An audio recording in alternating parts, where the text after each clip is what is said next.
Hello guys, nakakita na kami ng yung kapatid ko ng wallet. Ayan. So i-check natin ngayon kung tawag dito, kung may laman siya. So meron siyang mga ID. Ayan, ID. Hindi mo pag-iano ang ito. Ayan, may mga ID siya. Tapos, hindi, meron siyang lamang pera. Oo. Meron siyang 3,000. Ayan. Merong 3,000. So, tatawagan natin yung number na nakalagay dito sa ID niya. Tapos, ibabalik natin. So, wait. Ang cellphone mo. Diba gabi to? Doon ba? Ikaw. Sa pan. Sino mo bilay naman? Gusto mo lang kasama mo.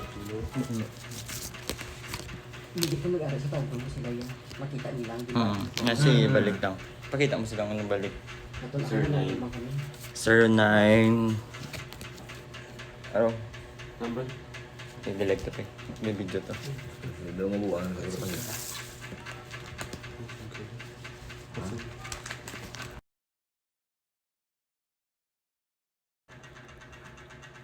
National ID, Tapos, is the ID, oo. may ATM sa Landbank, Oo. may suki card sa Palawan, Okay. Oo. Tapos yung pera. Magkano yung pera na laman? Yung sa tingin mo? 3,000 higit. Okay. Actually, yung laman ng pera is nasa 3,000 lang talaga sarado. Ano? Yung laman ng pera is nasa 3,000 lang talaga sarado. Oo. Oo. So, wait lang po. Tanong lang po ako kung saan siya banda. Kapatid ko. Yung kapatid mo, tanungin mo kung tawag dito, saan ba siya banda nahulog yung wallet niya? Ang wallet mo?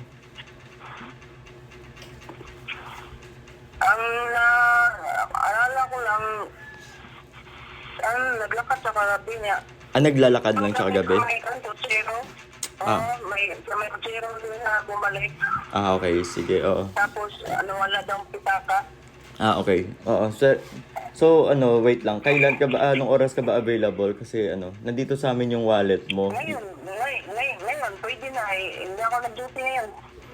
Hindi ka nag-duty ngayon? Oo. Sige. Tumawag din sa ating kapatid may Saan ka ba ngayon? wala daw pitaka.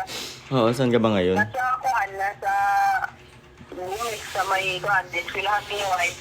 Sa UI. So, makakapunta ka ba mamaya sa sa Cochero? Kasi sa Cochero lang kami. Pwede ngayon, pumunta ka dyan. Hello. So, ayan na nga guys. 7:24 AM ngayon. Kasi kagabi, hindi siya nag-reply yung may-ari ng wallet. Pero ngayon, parang tawag dito, kinonta kasi namin lahat ng mga relatives na related sa pangalan, sa apelyido nung nasa ID. And then, may nag-reply nga sa kanila, siguro kapatid niya yun kasi tawag dito, binigay sa amin yung contact number niya and then tawag dito, nag-usap kami tapos ayun, minake sure ko muna kung siya talaga yung may-ari ng wallet kasi tinanong ko kung ano yung name niya and then tinanong ko sa kanya kung anong itsura ng wallet. So, sinabi niya naman na mahaba. Kasi parang ang tawag dito, taga Negros siya at saka construction worker. So, ayun, yung kailangan niya talaga yung wallet niya kasi syempre nagtatrabaho siya. Tapos yung nakawala pala ng wallet is kapatid niya. So tinanong ko siya kung ano itsura ng wallet niya, sabi niya daw mahaba tapos polo. So tama naman yung hula niya, mahaba yung wallet tsaka polo. And then tinanong ko sa kanya kung ano yung mga laman. So sinabi niya yung ID niya na voter's ID, TESDA ID, tapos yung land bank niya na ATM at saka yung Palawan na card. So tama naman. Tapos yung laman ng pera niya na mahigit daw nasa 3,000. So tama naman kasi nasa 3,000 naman sarado yung pera niya. Siguro na tawag dito na gastos yung sobra ng laman ng pera. So ayun. So confirm na siya yung So sabi ko sa kanya na bumalik siya kung saan niya nawawala yung pera. So alam niya naman kung saan banda na nawala yung pera. So antayin namin siya ngayon para ibalik sa kanya or isuli sa kanya yung wallet niya. Niantay na lang namin yun. So ayun, i-update na lang namin po. Waiting na lang po tayo. Update na po, papunta pulong po siya. Ayan, tumatawag siya guys. Hello?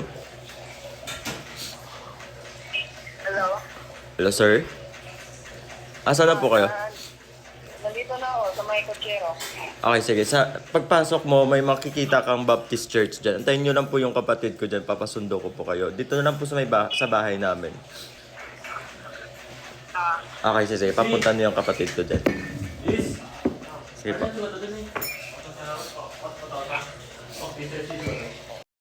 Dito na siya dyan. Good morning. Hello. Upo ka muna. Ay. Ako pala yung kuya nila. Si Ram. Ayun na. Ito yung mga kapatid ko. Actually, siya yung nakakita ng ng wallet mo. Sila yung mga kaibigan niya. Tapos, ito si mama pala. Ano name mo nga? Christian, di ba? Christian. Okay. Ito. Okay lang videohan ka para, And yes, ito pala siya.